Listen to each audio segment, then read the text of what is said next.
Wewe Gombel adalah cerita hantu Indonesia tertua yang masih ada sampai saat ini.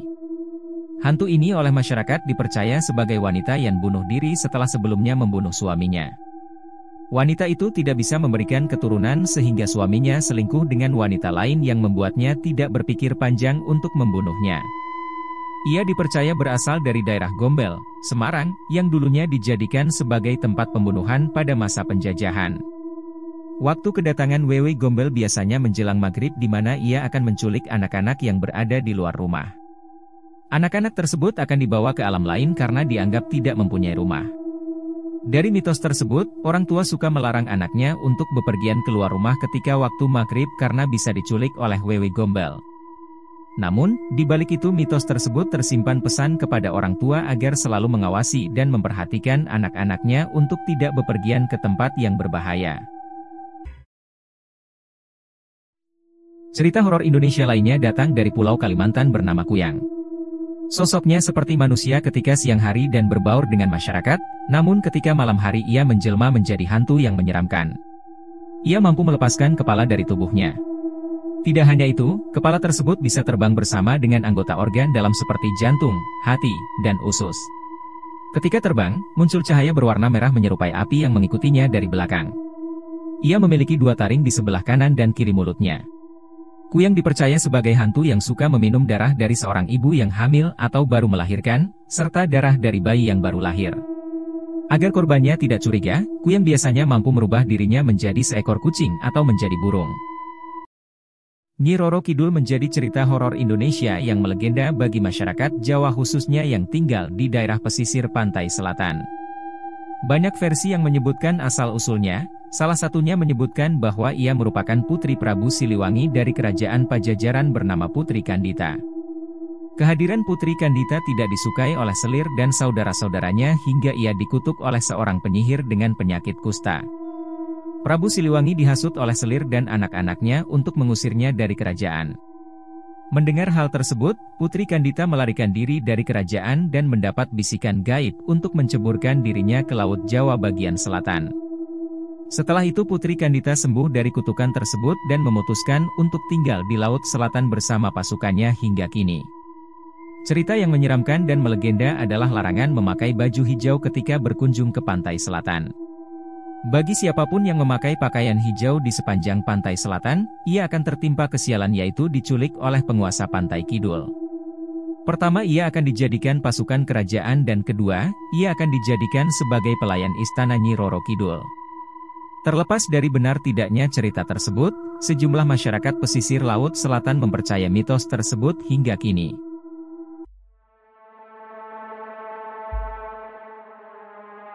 Peristiwa Rest Area KM13.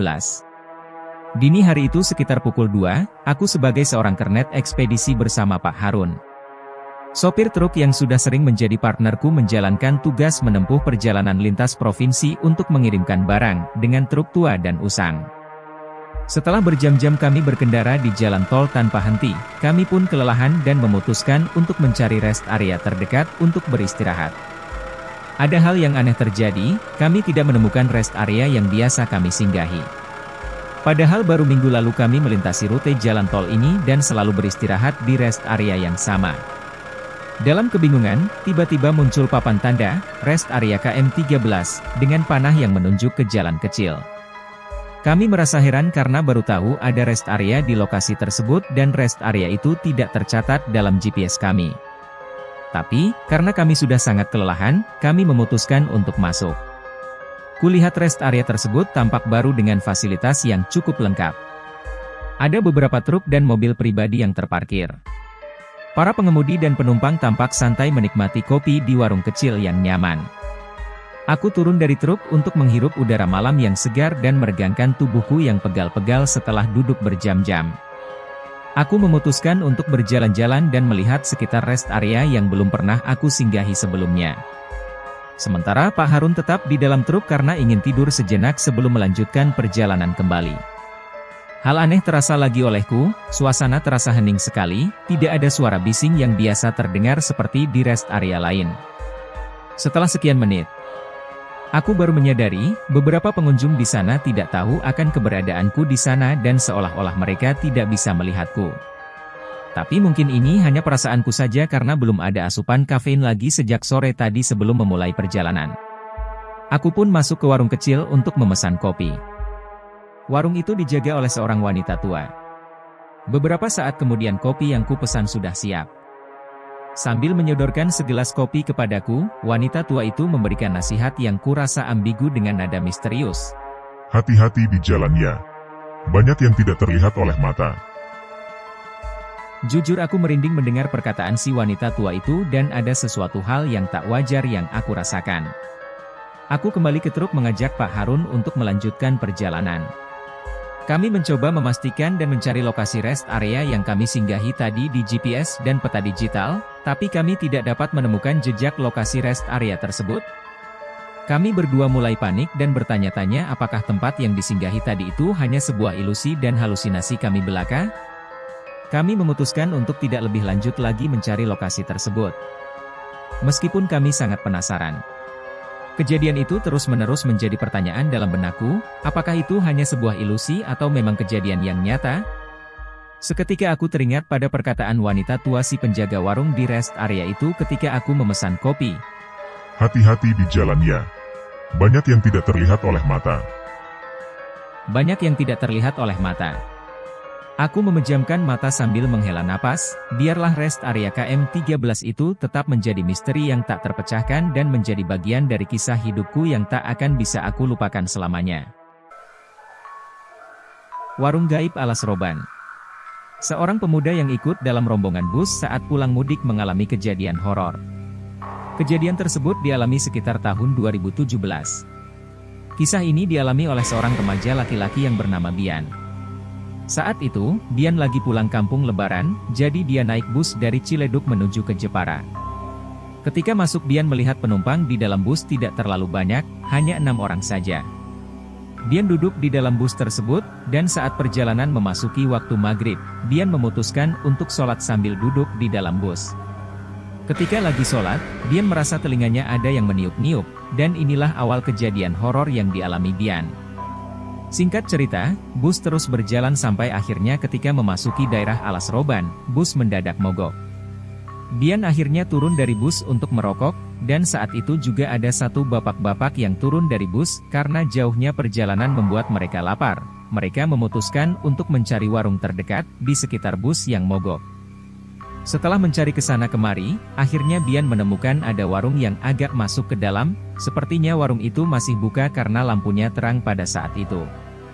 Jalanlah mereka berdua melipir agak masuk ke hutan untuk menghampiri warung tersebut.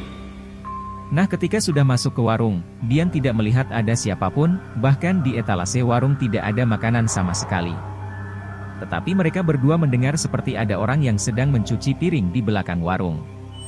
Langsung saja dihampiri Bian dan bapak itu, dan benar saja kelihatan ada ibu-ibu berdaster sedang cuci piring. Di situ Bian dan bapak-bapak tersebut akhirnya berusaha memesan makanan. Tetapi ibu tersebut hanya mengangguk-ngangguk saja. Setelah pesan, Bian dan bapak-bapak tadi duduk di kursi warung tersebut. Nah karena menunggu cukup lama, makanan enggak jadi-jadi, akhirnya Bian manggil lagi ibu itu. "Buk, makanannya udah jadi belum?" Tidak terlalu lama, mereka juga melihat ada seorang remaja lagi pakai sarung masuk ke warung tersebut. Karena makanannya tidak juga jadi, Bian pun semakin kesal karena makanan tidak datang-datang. Bian memutuskan untuk membatalkan pesanan. "Udahlah Bu, kalau makanannya belum jadi kita mending balik aja, takutnya ditinggal bos." Namun mendengar pernyataan Bian tersebut, ibu-ibu itu keluar sama si remaja tadi. Tetapi kali ini, penampilan ibu-ibu tersebut berubah menjadi sangat seram.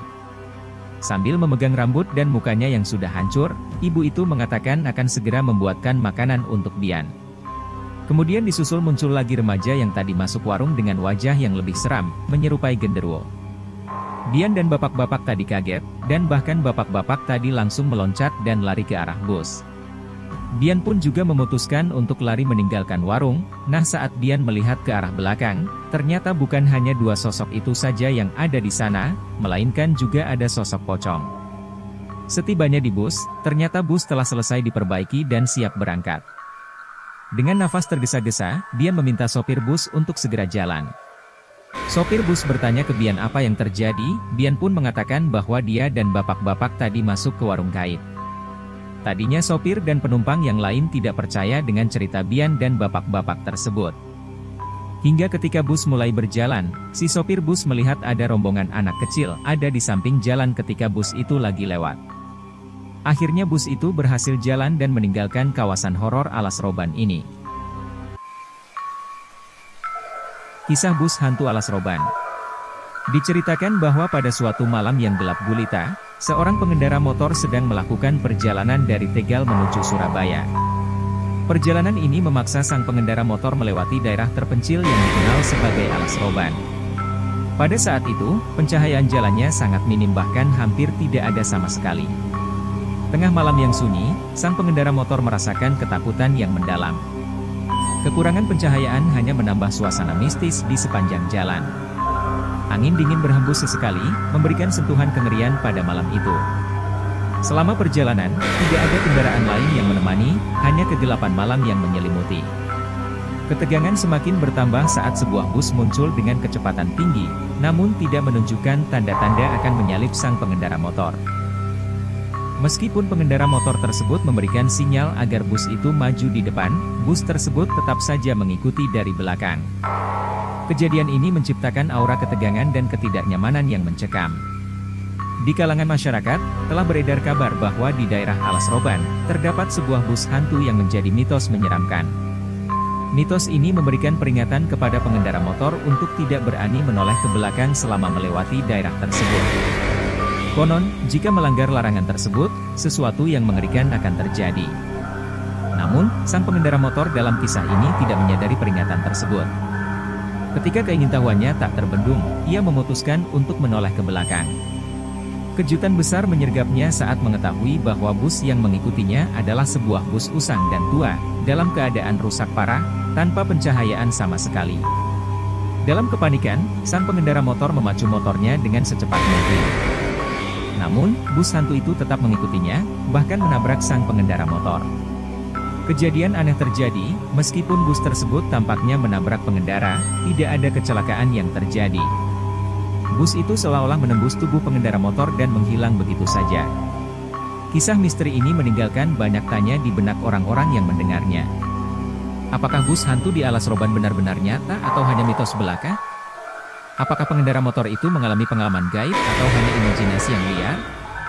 Hingga saat ini, misteri bus hantu di Alas Roban tetap menjadi salah satu kisah horor yang menakutkan, mengundang diskusi dan spekulasi di antara para pencinta cerita mistis.